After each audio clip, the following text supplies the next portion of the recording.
जय हिंद दोस्तों, आपका स्वागत है मेरे यूट्यूब चैनल एजुकेशनल वे में। इस वीडियो में हम एसएससी सीएचएसएल के बारे में जानने वाले हैं। आपने बहुत से लोगों से सुना होगा कि मेरा बेटा एसएससी का तैयारी कर रहा है, एसएससी सीएचएसएल का तैयारी कर रहा है। किसी से सुना होगा कि मैं एसएससी में जॉब कर रहा हूँ, मैं एसएससी सीएचएसएल का जॉब कर रहा हूँ। इस तरह की बातें आपने बहुत सुनी होगी। इसलिए इस वीडियो में हम एसएससी सीएचएसएल के बारे में जानने वाले हैं कि इसमें सैलरी कितना दिया जाता है, इसका एज लिमिट क्या है, इसका एजुकेशन क्वालिफिकेशन क्या है, इसका एग्जाम पैटर्न क्या है, इसका एग्जाम किस तरह लिया जाता है, इसमें कौन कौन से सिलेबस पूछे जाते हैं, ये सब हम इस वीडियो में जानने वाले हैं। इसलिए आप वीडियो को लास्ट तक देखना। तो चलिए वीडियो शुरू करते हैं। एसएससी सीएचएसएल क्या है? वीडियो में आगे बढ़ने से पहले आप वीडियो को लाइक करें और चैनल को सब्सक्राइब करें, क्योंकि इस चैनल पर आपको एसएससी, रेलवे, बैंकिंग, हर तरह के एग्जाम के बारे में सबसे पहले, नोटिफिकेशन के बारे में सबसे पहले बताया जाता है। तो चलिए वीडियो में आगे बढ़ते हैं। सबसे पहले हम इसके फुल फॉर्म को जानेंगे। एसएससी सीएचएसएल का फुल फॉर्म होता है combined higher secondary level, CHSL, combined higher secondary level. और एसएससी का फॉर्म होता है staff selection commission. SSC CHSL SSC के अंतर्गत आता है।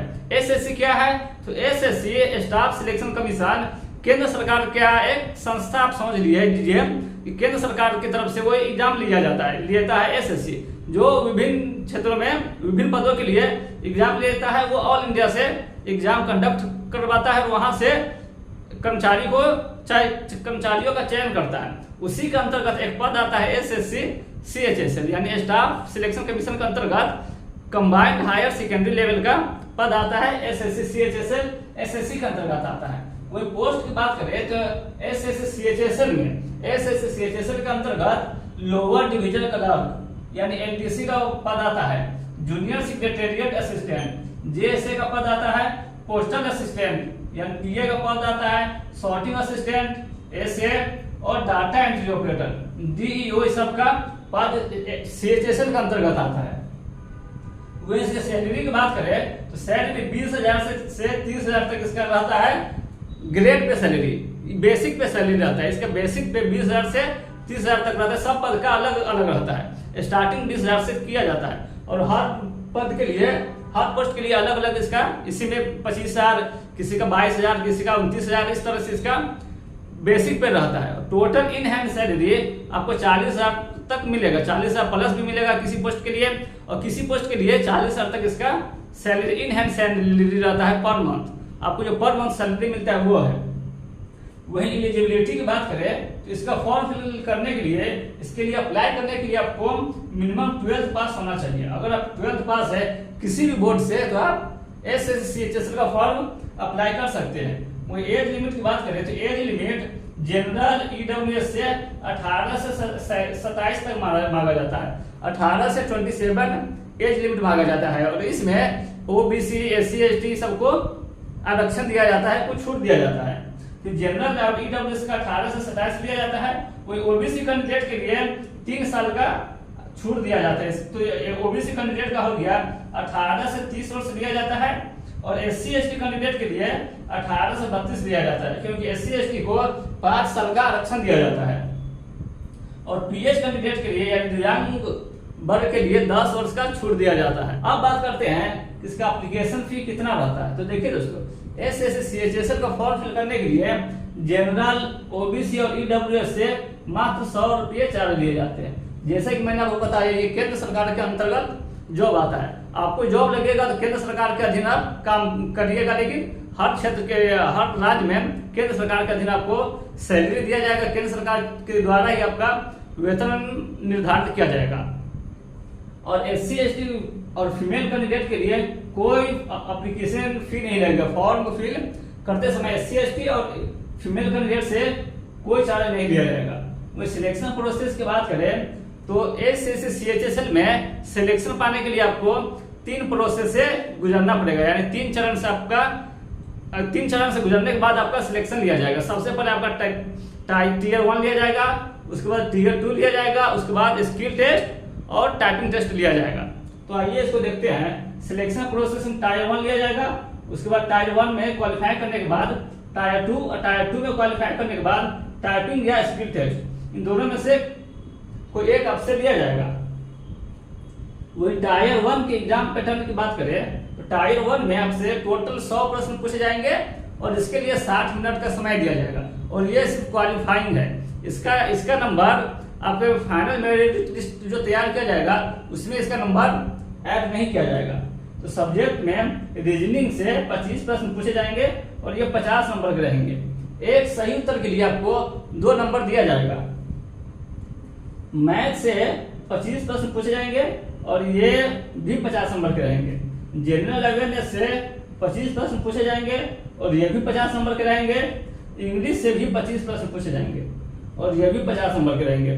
टोटल आपसे 100 प्रश्न पूछे जाएंगे और इसके लिए 200 अंक दिए जाएंगे और टाइमिंग 60 मिनट का समय दिया जाएगा, यानी 1 घंटे का समय दिया जाएगा और आपको 100 प्रश्न दिए जाएंगे बनाने के लिए। 1 घंटा में आपको 100 प्रश्न बनाना पड़ेगा, 60 मिनट में 100 प्रश्न बनाना पड़ेगा और एक सही उत्तर के लिए 2 नंबर और टोटल आपको 200 अंक का टायर 1 एग्जाम दिया जाएगा।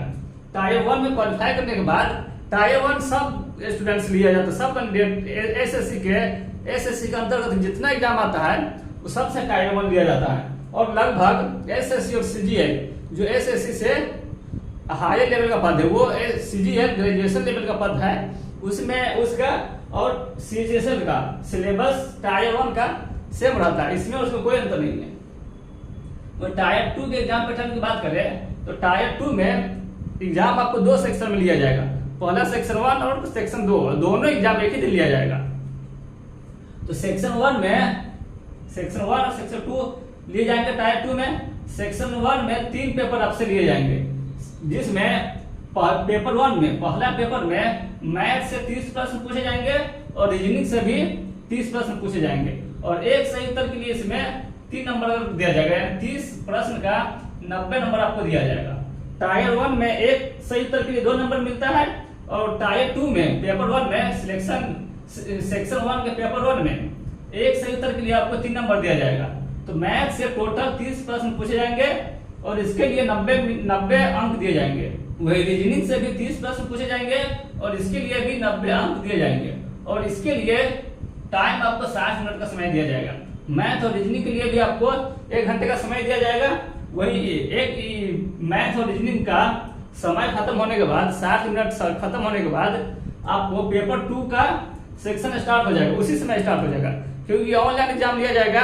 ये खत्म होगा 1 घंटा के बाद आपको सेक्शन 2 स्टार्ट हो जाएगा, पेपर 2 स्टार्ट हो जाएगा, जिसमें पेपर 2 भी 1 घंटे का होगा। इसमें इंग्लिश से 40 प्रश्न पूछे जाएंगे और ये 120 नंबर के रहेंगे क्योंकि एक सही उत्तर के लिए 3 नंबर दिया जाएगा और जनरल अवेयरनेस से 20 प्रश्न पूछे जाएंगे पेपर 2 में और इसके लिए 60 अंक दिए जाएंगे। टोटल इसके लिए भी इंग्लिश और जनरल अवेयरनेस के लिए भी आपको 60 मिनट का समय दिया जाएगा और पेपर 3 में पेपर 2 खत्म होने के बाद आपका पेपर 3 स्टार्ट हो जाएगा, जिसमें कंप्यूटर से 15 प्रश्न पूछे जाएंगे और इसके लिए 45 अंक दिए जाएंगे और 15 मिनट का समय दिया जाएगा। यानी टोटल आपका पेपर 2 में 2 सेक्शन में होगा, सेक्शन 1 और सेक्शन 2। तो सेक्शन 1 आपका 2 घंटे और 15 मिनट का एग्जाम लिया जाएगा, जिसमें 1 घंटा मैथ और रीजनिंग लिया जाएगा। मैथ और रीजनिंग का सेक्शन खत्म होने के बाद उसी समय आपका पेपर 2 स्टार्ट हो जाएगा, जिसमें इंग्लिश और जनरल अवेयरनेस से सवाल क्वेश्चन पूछे जाएंगे और 1 घंटे का टाइम दिया जाएगा और इसके बाद आपका कंप्यूटर्स का पेपर आएगा, पेपर 3 आएगा, जिसमें कंप्यूटर नॉलेज से आपका प्रश्न पूछा जाएगा। 15 प्रश्न पूछेंगे और इसके लिए 45 अंक दिए जाएंगे और इसके लिए 15 मिनट का समय दिया जाएगा। अब टायर 2 के सेक्शन 2 में आपका स्किल टेस्ट लिया जाएगा। स्किल टेस्ट सिर्फ डाटा एंट्री ऑपरेटर का जो फॉर्म फिल करते समय जो पद चुना जाता है, तो उसमें जो डाटा एंट्री ऑपरेटर पद के लिए जो स्टूडेंट फॉर्म भरा होगा उससे स्किल टेस्ट लिए जाएंगे, जो 15 मिनट का समय दिया जाएगा। स्किल टेस्ट लिए जाएंगे 15 मिनट के लिए और अदर पोस्ट के लिए जैसे LDC, junior secretariat assistant, postal assistant और सॉर्टिंग असिस्टेंट के लिए टाइपिंग लिया जाएगा। टाइपिंग टेस्ट लिया जाएगा, हिंदी और इंग्लिश दोनों टाइपिंग टेस्ट लिया जाएगा। टाइपिंग टेस्ट लिया जाएगा अदर पोस्ट सब के लिए, जिसके लिए 10 मिनट का समय दिया जाएगा। इन सब से क्वालिफाई करने के बाद आप SSC CHSL पद के लिए चुने जाएंगे। तो उम्मीद है यह वीडियो आपको अच्छा लगा हो और इस वीडियो में दी गई जानकारी आपको समझ में आया हो। अगर अभी भी आपका कुछ डाउट है तो आप हमें कमेंट बॉक्स में बता सकते हैं। तो आज के लिए बस इतना ही। वीडियो को लाइक करें और चैनल को सब्सक्राइब करें। फिर मिलते हैं अगली वीडियो में, तब तक के लिए जय हिंद।